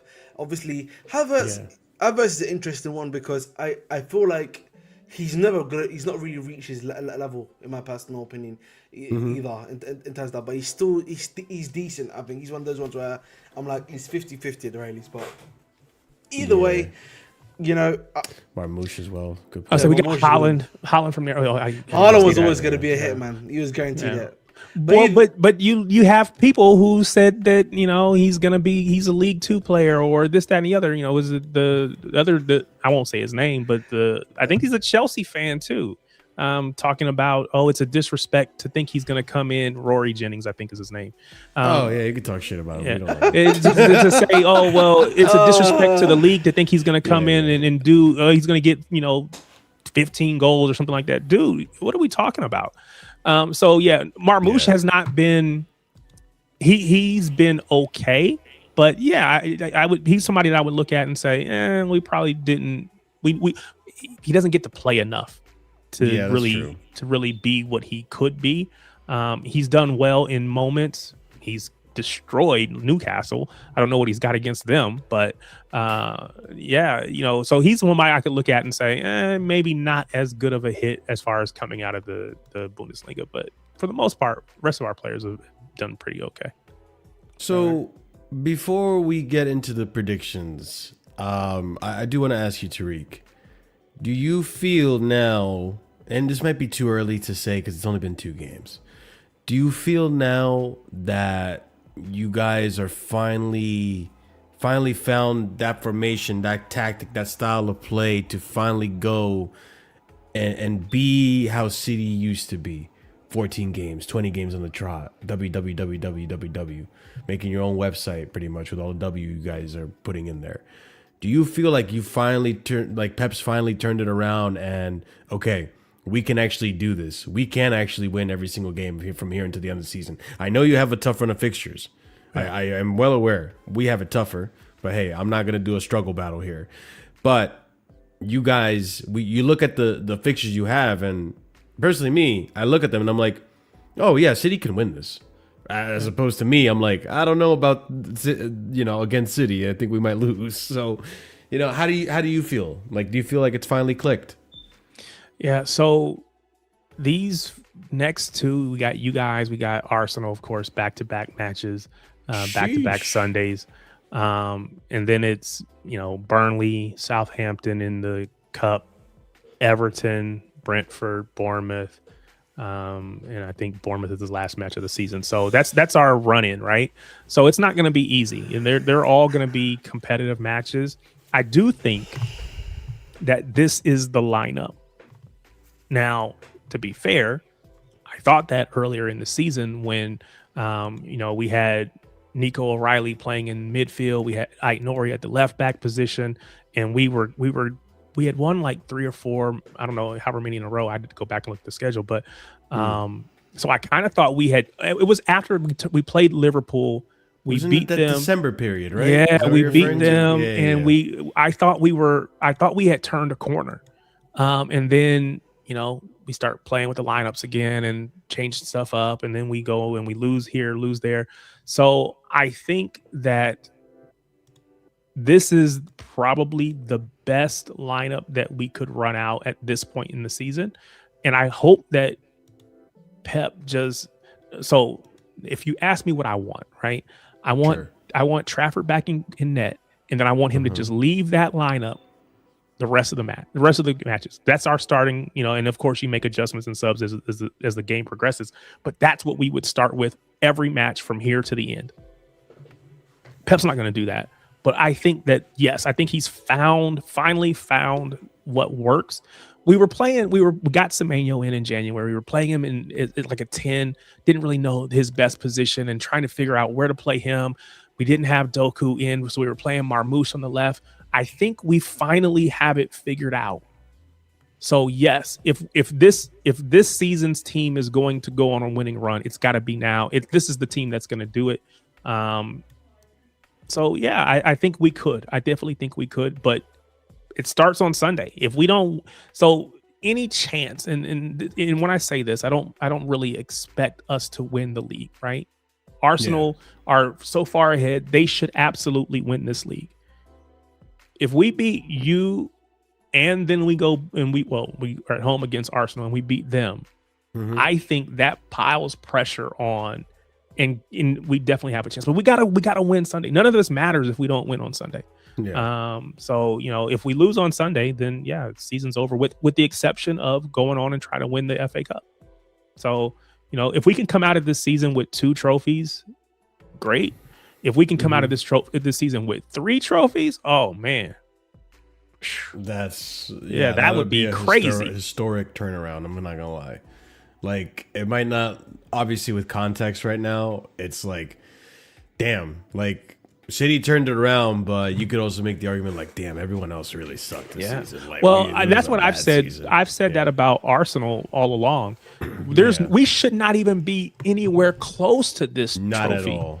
To say, well, there's a chance. We shouldn't even. There should be no chance. It should be mathematically impossible at this point. And maybe that's a little over the top, but you get my point. There should be no way that we should be in this because Arsenal should be so far out of us. But they've kind of, quite honestly, they've kept us in it. Not we kept ourselves. They kept us in it. They dropped points and they lost matches, and so they kept us in it. And so now it's like, I just think they're getting tired, right? They played their best at the beginning of the season, and they were nervous. Yeah. Well, nerves. They're and that's why I think again you're trying to keep players out of international break, trying to make sure they get healthy and you can have your best lineups these last few matches. But yeah, this is a pressure that they felt it last season, they felt it in seasons before, but this is a different pressure, man. And City do typically play well from behind. We're trying to come back, so we will see. But again, I don't think we will win the league, but there's still a chance, and so I'm holding out. I mean, just to put into context, people, I just looked it up. 2 seasons ago, when City and Arsenal were in like a legitimate title race, Liverpool were also in that for a little bit. City finished with 91 points. Right now, Arsenal has 70 points. So just to 61. Just so you could see how far the drop-off has come since 2 seasons ago in terms of just the league in general. Villa finished 4th that season. Jesus Christ, whole season Chelsea finished 6th. Oh, my God. Anyways, Villa finished 4th that season on 68 points. So, I mean, I'm not going to say, Arsenal aren't going to win any more points from here on out. Obviously not. But just to give you context, like, that's where we're at. But I mean, I think you guys can get some momentum going. It's gonna depend on Arsenal, obviously, and how they capitulate. If they capitulate, I think tomorrow's early afternoon game is going to be a good game to watch against Bournemouth. I think if they lose or draw that game, I think again, I know City's got a game in hand and a game against them. Yeah, what is that? That'll bring it down to what, 2 points, I believe, or like 1 point or something like that. If they draw, then I think it'll be potentially down to 1 point. Yes. If they lose, we could draw even, but then that's when goal differential and all that kind of stuff will come into play. Which they're ahead of us by 7 at the moment. So again, you guys can do the football world a favor. Somebody saw it. I don't know who it was. I saw it in the chat. Somebody said, City's going to come in and hang 5-1 or something like that. Hey, do it for football everywhere, man. Go ahead, lay down. Let us get 5. That'll cut that goal differential and definitely. Hey, man, I'm very conflicted on this, but I'm gonna put faith in the fact that Arsenal are gonna capitulate it, and we don't have to do the work. Yeah, there you go. But that's what I'm hoping for. But what I really think is gonna happen is a totally different thing. But yeah, I mean, if you guys win your game in hand and then you beat Arsenal, then it's like what, just a 3 game difference, really. 3 point difference, I should say. So 1 point swing. And listen, Bournemouth, who are right now sitting in 13th with 42 points, they're fighting for a European spot, and they're not too far from it. I mean, 7th place right now, which, again, it is a European spot. Just because it's, Conference League doesn't mean it's not a European spot. The Conference League for Bournemouth is a big deal. Yeah. So for Bournemouth, they're trying to get into that 7th spot. Brentford are sitting in that 7th spot, tied with Everton on goal difference at 46 points. Bournemouth have 42. So they're going to be fighting. They're not, they're not going to, just lay down and take it either. So it will be an interesting game. Ahmed's right. So we'll see how it goes. Because again, I think the loss to City in the Carabao Cup, and then to not be able to turn it around in a game where you're expected to turn it around, coming back from international break, right? So you left, you lost, you went into international break with a little bitter taste in your mouth, and that lasted longer than you wanted to because there's no football to turn it around. So here's your chance to really rewrite the narrative or put the narrative back into your favor. And you capitulated it against a Southampton team. That to me shows signs of there's fragility in there. There's a mentality issue that could sneak its deceptive head and completely take everything that all these Arsenal fans are talking about right out from under their feet. So they have to be on their toes as well. But all that being said, there's still 7 games left of the season, I believe, right? I'm pretty sure that's correct. Let's see where eight for City. For us, yeah, because we got the you got the game in hand. Yeah. So Reschedule it. we'll see how it goes. And listen, Blue Brothers, I will be cheering for you guys when you're not playing for us. Playing against No, I get us, it. I get it. I get it. And I also get the idea of not being able to just like, I can't just give you. You got to go take it. You got to win. No, we're not going to lay down. Yeah. I get that. Because again, like me and Ahmed disagree, right? But I do want to see my team play Champions League. I don't want to misrepresent Ahmed either. Ahmed does want to see Chelsea play UCL football, but Ahmed wants to see Chelsea better than where they are right now, which means we probably don't need UCL football to make that happen. It's different solutions to the same problem, essentially. Is there any way, and I see some folks in the chat talking about Blue Co out, is there any way that they go out? I don't. Is that a realistic thing? It's probably not, right? Now That's maybe the why manager goes or whatever. I don't but talk and dwell on it because they already came out with the briefing saying they have no interest in selling. So the Blue Co portion of Chelsea, right, or the Clear Lake portion of Chelsea is 60% majority share. They're actually talking about buying more of a majority. Okay. So if anything, they want to own more of Chelsea and not get rid of Chelsea. So there must be some monetary gain coming out of it for them to want to buy more of the club, because there's Chelsea fans telling me that we're in debt and that we're cooked. The thing is, like, we keep hearing something. I saw something today saying the actions don't match up with what people are saying. Is all I'm saying. I keep hearing that I've had JP Morgan's loan is due next year, and if we don't pay it, we go to administration, which people apparently want us to go to administration. Yeah, they'll get the money though. This is what I'm saying. It's a private equity firm, guys. Tariq gets it, man. Tariq gets it, man. I've worked for companies that were owned by private equity, and we sold every 3 to 5 years. It was always a sale. It wasn't like our jobs. It was a part of their business model. Every couple of years they're going to sell up and sell to someone else or whatever. So yeah, I don't think Blue Co goes anywhere. Your manager may come or go. We'll see what they want to do there, but sure. I don't think they go anywhere. And listen, that's not to say I don't want them to go. Oh, of course, that's a different conversation. Blue Co out. Like, it's just I live in reality. Like, listen, I think all of us in this stream are relatively sane people. Like, I don't know about you guys, and Tariq, maybe you can speak from last season. I can't dwell on just the negatives, game in, game out. Like, yes, I could talk about how bad Blue Co is. I've already done it. I've done it multiple times. I don't need to make my channel just revolve around the negativity of Chelsea, because I would drive myself insane. I really would, and it would just depress me. And honestly, I care more about my own mental health than what these people in the chat, like a certain someone who has a burner account that just logged into it and typed that last comment. Yeah. I prefer my own sanity to what the chat wants. I'm sorry, chat. I love you. We're great. You guys are very supportive, but I'm not trying to run the Great Depression of Chelsea gimmick for the next 2 3 seasons. Marshall's out of the comments, man. That's fine. Yeah. Well, no, That's- a few particular comments. Yeah. So so again, and I'm not a Chelsea fan, right?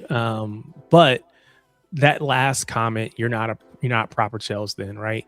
That's the same thing that gets bandied about, I'm sure, at every club, but it happens on the City side as well, where if you don't want Phil Foden gone, then where are your standards? If you don't want Donnarumma gone, or if you don't want Trafford out, then whatever. And so Last season with Pep, people wanted Pep gone. yeah, there's people that would say that now. Yes. You know, so I'm like you. I have my own opinions, and I'll share those with folks on my streams and whatever. But I don't try to spend my time either convincing folks or whatever. This is just what I believe, man. You can believe what you want to believe, and you have your rights to argue those points. But it does. So what I've seen on the City side is it becomes toxic. So Kyle Walker made his own bed as far as some of this off pitch behavior, right? But he kind of got ran out of the club because there's so much conversation about him by City fans. It's just like, dude, what are we doing? You can't. We had Ederson in net, who was the perfect keeper for Pep forever. Now, again, he wasn't the best with this, shot stopper, until people decided that, oh, wait a minute, we don't like him anymore. And then there was targeting him, targeting his family, targeting his wife and his kids. It's like, what are we doing as a fan base, right? So, again, I can see that it happens everywhere. City, we're not unique, but at the end of the day, man, when they put that sky blue shirt on, I'm gonna support. And again, that doesn't make me a happy clapper.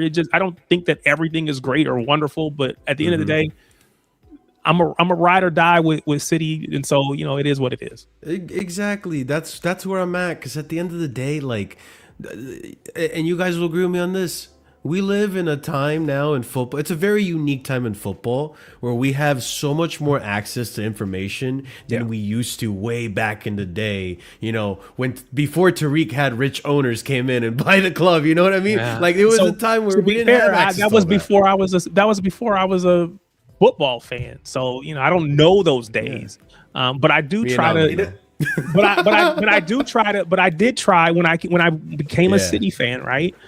I tried to learn as much about the club as I could, and people don't. If you say Blue Moon Forum, right? People don't have that. They don't hold that in high regards. But that was all that there was at the time. So that's where I spent all my time trying to read through all they got posts about history and all this. So I tried to read them. It's where I first found out about typical City. So now when things go bad, I'm just like, typical City, because that's what I was taught. So, I wasn't around for the pre Abu Dhabi days, but but I try to understand it though. You know what it is, man. Marshall, up until recently, he wasn't really proper Charles for me, because he's not a local like me. He's not next to the stadium like me. He wasn't around the stadium. So you live in that area then? Yeah, he lives nearby the stadium. Yeah, he knows, but like that's been my team since like basically day zero, to be honest. But no, for me, listen, I do literally. Question for you: Did you grow up close to like in that area, like close to? Yeah. So how did you become a Chelsea fan versus a Fulham fan? Because I happened to I've been to one match over in the UK. Okay, that's fine. And I didn't realize just how close. Like literally, I get on the bus, we turn the corner, and then we're riding right past Chelsea, and I'm like, wait a minute, they're like right there. So how did you decide one or the other? Isn't it a trip? Like, it's crazy compared to the compared States, to here. Yeah, compared to here. No, it's so like crazy. Literally like down the street and around the corner. Boom, there you go. Just walk past the stadium all of a sudden. To be fair, there's like 3 clubs that are basically like that. Although QPR's a little bit further out, to be honest, like with that one as well. But no, for me, Chelsea was the club that's nearest to me. Literally. Okay. Fulham is a little bit further on, if that makes sense, because like where I don't dox myself too much, but like where I get it. Yeah, you're good. It's like 5-10 minutes away. My secondary school, or like what you call high school, was literally behind the stadium. Like, Okay. where the players literally have like. Oh, used to that's have, like, crazy. the- I didn't know that actually. Remember, so where the players literally like go, the hotel they go to, which is called in Chelsea Harbour, is literally next to my high school. So like for me, that everything's very local to me, to be honest. Like even where I live now, some of the players live literally right next to me. Okay, so there you go. Kind of That's So great. for me, He's in the heart of it. Yeah. Yeah. so for me, like that's how I kind of became connected to the club. My dad was a fan of. My dad himself was a fan of Ruud Gullit, so that's how we also got connected to the club as well. But I think for me, whenever it comes to like fan stuff and like that, at the end of the day, guys, I think football's evolved. I think it was a local man sport, was a local team sport, but now I think it has changed. It's become global, as many things are. You know, I'm a big. Which isn't NBA always guy. a good thing, unfortunately. Unfortunately, it's crazy for me to say that as a global fan, but I also can see if I'm being honest, the American influence on the game, and I think in many ways it's a negative. So. Yeah, no, I actually speak about that quite often with Marshall. Okay. Like, I He think, jokes about it, but I agree with him. I get it. Yeah, because like, you know, me and Marshall, I always have this joke about with Marshall. Like, back in 2021, I remember going to a group stage game. I always say this, between Chelsea, AC Milan, group stages. It was in a really great seat. Yeah, I was able to see like Leao versus Reece James. That was like a really good competition then. 3-0, and it only cost me 30 quid at the time. Yeah. Fast forward to now, and it's costing me 80 quid or something like that, if I'm not mistaken. So that's what I'm saying. So like, it's crazy because like I always say, football for me is a working class sport, but like the prices these days, man, it becomes hard for you, like genuinely, like, you know, to try to be a consistent guy. Especially if since it's so local and ingrained in the culture, like it's if you're used to one way how things were, like you can't go from the extreme that, you know, Chelsea and England fans, you know, pay for tickets to the opposite extreme is what we witness here in the US with the ticket prices. Like, bro, I'm seeing some of these World Cup prices now. I was going to say, World Cup is hitting cats on the head. It's actually insane to see some of the prices that are being touted out there.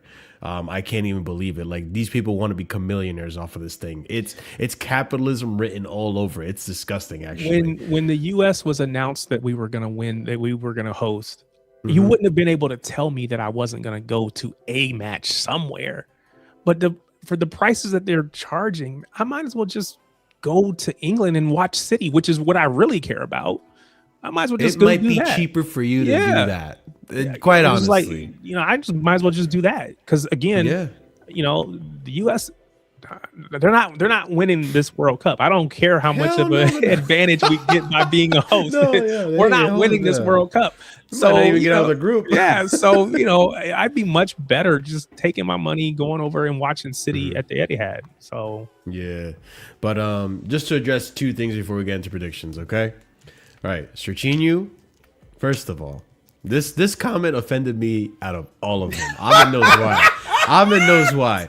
This comment, actually, out of all the bullshit you've been spewing this whole entire session, this is the one that actually triggered me. I should ban you for this one.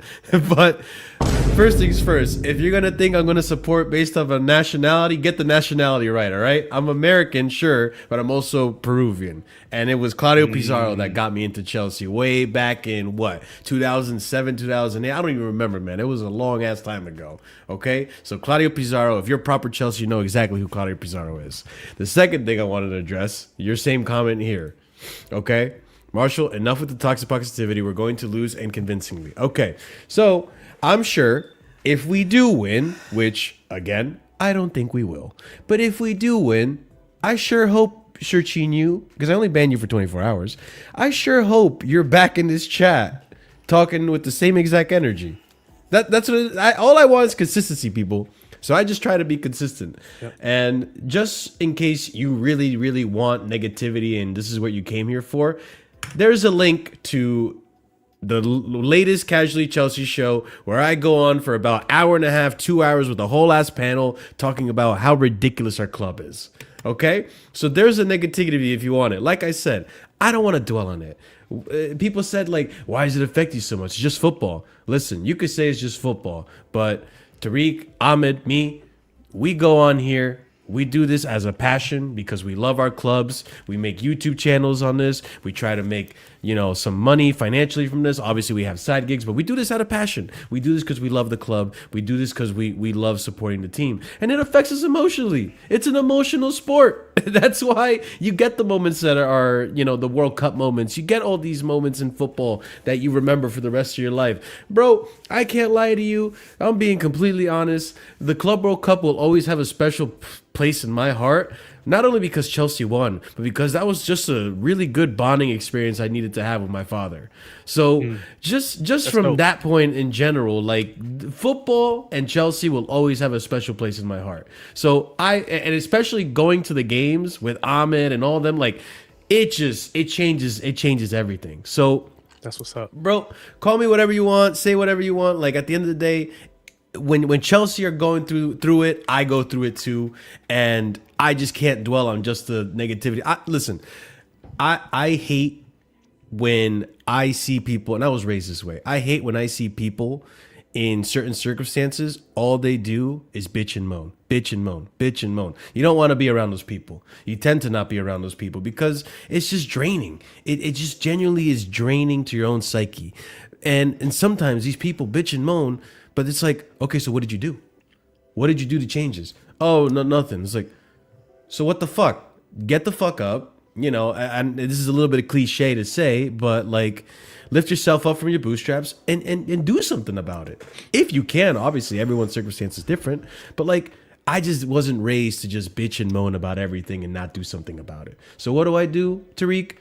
I talk about potential solutions. I talk about what we could do. I talk about like, all right, yeah, we're shit, but like we're not Nottingham Forest. Like there are some good aspects to this team. Like João Pedro is doing all right for us. Cole Palmer could turn it around. We have some positives here. Like it's not all doom and gloom like a lot of people want to make it seem like it is. So all that being said, listen, when it's time to talk about how shit the ownership is, I will be there. When it's time to praise something good that the ownership did, I will be there as well. Am I blue co out? Yes, I am. Am I gonna bitch and moan about it every single day? No, I'm not. Can the owners sell? Yes, they can. Will they sell? Probably not. Big difference. I've said very many different things there. Take it how you want. I just want to add 2 points here. Firstly, the point about selling. I think people just think, people think we can just sell to another millionaire or something like that. Guys, there's a 95% chance it's going to be another consortium with private equity. The way sports teams go in this day and age, they usually get bought by private equity. I hate to say this, Ahmed, Tariq, you both can agree with me on this. Real quick, just to your point, ladies and gents, I want to point out something. There are more blue co's in football now than there are Sheikh Mansours. They basically banned the billionaires from the sport. Okay, after what happened, particularly Roman Abramovich, politically and stuff like that, they had to make sure we can never afford that to happen again to the sport because of like the amount of problems that causes you. Okay, and the thing is, private equity is the new method, guys. That's what's gonna happen. And I always say, private equity is gonna probably do the same thing as it did before. And I think for me, I just come back to this. Who's gonna buy us now? Politically, the situation is really bad. Oil money is kind of like the oil in general is prices are kind of high. Just in general, there's a lot of stuff going on financially that a buyer is not gonna probably either meet what the club wants, right, or even attempt to buy the club because of how much money it is in general. Mm-hmm. So I just think, again, short-term wise, it's just not going to happen, guys. Okay? Mm-hmm. Again, I'm not saying the club cannot be sold. I'm saying, at least in the short term, I don't see it happening. Maybe mid-term, maybe after that 10-year period that they hit, maybe the next 6 years, I do think it's going to be possible. But right now, in this year or next year, I don't think it's going to happen. I keep hearing about, like, this debt thing that they owe loans. They will pay that off, guys. Okay, I'm fairly certain they will find a way to circumvent that. They have circumvented so many things at this point that why do you think they cannot circumvent dealing with these guys? They literally just raised 12 billion from their own shareholders recently for some more private equity investments. Are you telling me they cannot get another 12 billion? Yeah. They know people. In a bad I just think, listen, you know, we can call other people brown, we can call journalists brown envelopes, we can call everyone else brown envelopes, etc. like that. But guys, we also have to deal in reality as well. Yeah. This is That's something the I thing. find. That's all it is. That's the one thing I always say. Yeah. We need to deal in reality. We can say blue card, we can want them out. I'm happy to say that. Yeah, But me too. Are we prepared for what's gonna happen afterwards though? Mm-hmm. Are the things you want to happen actually going to happen as well? Yeah. And again, like if you told me, Serginho, and you didn't actually offend me, I was joking. Serginho, if you told me, bro, if you sell Blueco right now, I'll get you a Roman Abramovich 2.0, or I'll get you Sheikh Mansour, bro, I'll put you in a coffin. I'll just be dead ass, because I won't just rip your hand off. You're just gonna die. That's just dead ass in a video game, right? Like, I'll take that, no problem. You can't guarantee it though. And the way football is going, like, I'm not saying keep Blueco. I think get him out, but we also, if we can't get him out, we need to find ways to improve this with what we have. And that's just the Marshall, type of look at person that I am. second last comment before we go to predictions. Why do people want us to be in administration? We already suffered in administration when they took out Roman out of the football club, and we couldn't spend anything. We don't Why need to do that. We don't need to. Why do we want our club to be settled in even more than they already are in right now? So like I don't want to make this into a whole Blueco thing, Blueco out weird, bullshit. Like, listen, just so you guys know, I'm not ignoring your comments, but again, like, you want me to call out Blueco? Like, yeah, I already have. I've done it multiple times. Like I said, my content doesn't revolve around just focusing on Blueco out. If you want Blueco out content, I'll even highlight it for you guys right there. There, and there's a lot. That's just one of them. There's multiple streams where we talk about Blueco out and all that stuff. If you really want to consume that and really see where we stand on all this, there it is. Okay, so, like, I don't mind you guys asking me and whatever. That's fine. It gets annoying after a while, especially if you guys don't actually think I'm Blueco out. It's just, all right, whatever. I'm starting to ignore it now, or just overall just banning you. Just get out of here. Like, if that's the content you want, this isn't the place for you. That's just that simple. There's other people that can moan and drone and bitch and moan about all that stuff, and I just don't want to do it. But let's just get back into it. Tariq, Blueco out. What is your score prediction? I'm gonna go 3-1. I'm gonna go 3-1. Fair enough. Ahmed, what do you I'm gonna think? actually say 3-0. Oh, so we can. And just to be clear, I'm going 3-1. I'm going 3-1 City. I'm going 3-0 City, by the way. I just make sure that's clear. He's going 3-0 City as well. All right, Yeah. fair enough. 3-0 Manchester City. I'm telling you right now. I'm gonna agree with Tariq. I think it's gonna be 3-1. I don't think we're gonna kneel over and just take it. We will put up a fight, but defensively, I haven't seen it. You know, Port Vale was like the first clean sheet we kept in since January, I think. So it's been a while. It's been a while, but I think it's gonna be 3-1 City, and then we'll go from there. But Tariq, Gonna be a lot of eyes on this match because it's There the will be a last lot of match of the eyes. weekend, I think. And so The final match of the week. well, everybody's gonna be tuned in, final trying to important see. one. I think United play on Monday. Do they play on Monday? Okay, yeah. Yeah. Tariq, before we part ways, you want to shout out anything you got coming up, channel, all that fun stuff? Yeah, no, I appreciate it. So we got to talk so we can get you back on, maybe do a post match. We did the no preview doubt. today. We'll do a review on maybe on my channel. But right now I'm new to this whole YouTube game, man. I'm starting with one show a week. So every Tuesday night I call it Talk Back Tuesday. It's effectively it's a I want to say open mic. You can jump on the channel and say whatever you want to say. I'll, if I think it's wrong, I'll tell you why I think it's wrong or whatever, but you'll gladly have your say. It's not just City fans. Most of the time it is City fans, but anybody's welcome to join. So if we can work something out on Tuesday, that'll be great. But if not, we'll figure out another time to talk about it. But so on my channel, there's just my name, Tarikpeterson. It's in the chat for you guys. Yeah, There if you you go. search for that, it'll just bring it up on YouTube. But yeah, I appreciate this. We've been on some other streams together, so I was glad that we could actually hook up and be here. And so yeah, I appreciate it. Yeah, and trust me, I've lived through the Potter era. I've been through worse eras than this, and I never ran away. Trust me. So I will be here. Marshall And- ran away in the Potter. I don't lie, man. Yeah. You No, I weren't did here, not. man. No, I did You not. weren't I was here, very man. depressed during the Potter era. He wasn't but I here, did man. not He run wasn't away. here when the chips were down, man. And to be fair, if City don't win, Wait, did you then go, all Reese? of you guys are welcome to come on my stream on the Tuesday Yeah. night. It's Tuesday. So I'm in the US, so it's 6:30 p.m. Eastern time. But it's what is that? It make it 11:30 UK time. If anybody's in the UK, you are more than welcome to come on the stream and tell me how I was wrong and rub it in my face. Feel free. No, by all means, guys. Tariq's channel is right there in the chat. I'll put it in the description for you guys that might be watching in the future. Also, don't forget we did have Vader on earlier as well. Be sure to show his channel some love. You know, we all love a good 115. What's his thing again? The 115. The CIA charges.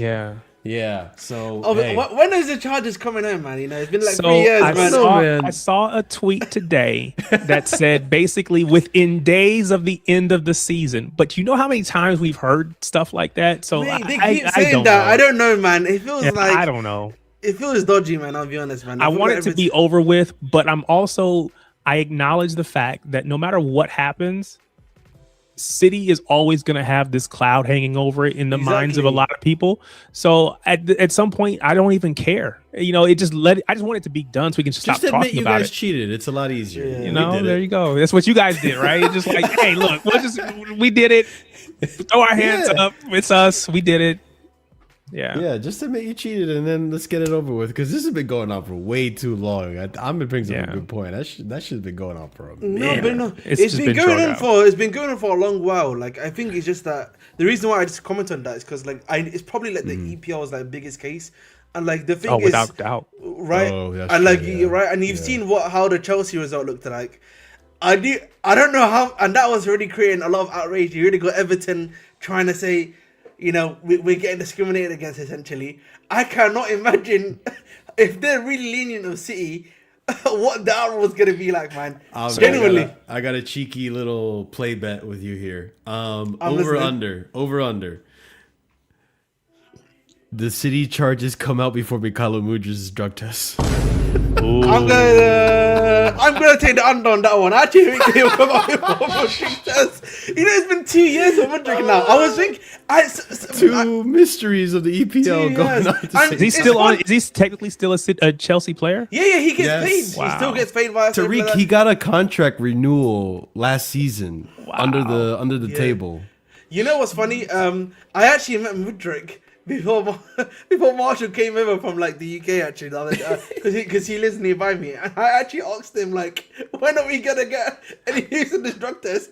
And he said soon, and that was in January, and like we're in mid-April right now. I'm so upset that you asked him that, but I appreciate that, man. Ask him the Yeah. real questions. Look, this is what everybody wants to We know. all want to know. This is what we all want to know. Yes, we all want Yeah. to know. But Yeah, no, big I'm up ready to for this Tariq. stuff to be over with. Yeah. Yeah. It's been dragging. But you know, it's along. interesting because, like, if it, in fact, it does happen at the end of the season, that means that the punishment won't affect this season. It'll just affect the all next be one. applied to next season. So let's just say, for the sake of this conversation, that they did say we were going to have a 60-point. Insane. Yeah. So if you tell me that at the beginning of the season, we pretty much already know, unless we win every match, we're going down. That's a lot to deal with, all season long. But I genuinely think that the big issues will probably not be guilty of. They'll probably get us for, oh, you didn't cooperate the way we think you should, whatever. And those will probably be fines and, whatever. Let's just let it be done. But regardless of what happens, City will be guilty in the eyes of a lot of, especially most rival fans. It doesn't even matter. So you just accept it and move on. Yeah. On that, Well, I agree with. I agree. Tariq, Thank you so much for coming Appreciate on. you, man. Big up Big to up the chat. Vader as well. Big up to the chat. Even though we disagree on a few things, we still appreciate you being here. And big up to everyone watching in the future. Don't forget, ladies and gents, to drop a like. Thank you. I know you're an Arsenal fan, but I still appreciate you dropping a like. People understand. You know what I mean? Like, you know, people understand. Like, no matter what team you are, like, hey, at the end of the day, hey, we all just love football. So smash up the like, please. Helps out the channel tremendously. Be sure to check out Tariq's channel and Vader's channel. The links are also in the title, but I will put them into the description after the video. And subscribe to the channel. Also, if you haven't already done so, check out the memberships. There's 4 different tiers starting at 99p. Helps out the channel tremendously. Like I said, the very first tier is only $1. So if you have $1 to spare or whatever, you know, you get some cool emojis out of it. It's not all for nothing. But if you are a proper casual and a higher tier member, we give shout outs at the end of every show, and that's going to go out to Lanre, Sadiq, EE, and Adrian. Big up to you guys for being proper casuals and all that fun stuff. And big up to everyone else who's also casual or who's also a member. But yeah, we'll be back again. Let's see, today was Wednesday. We'll be back again for the reaction to the City game, obviously on Sunday. And yeah, we'll go from there. We'll see how things go. But ladies and gents, hopefully you guys enjoyed the stream. Have a wonderful night. And as always, stay casual. Tuchel out.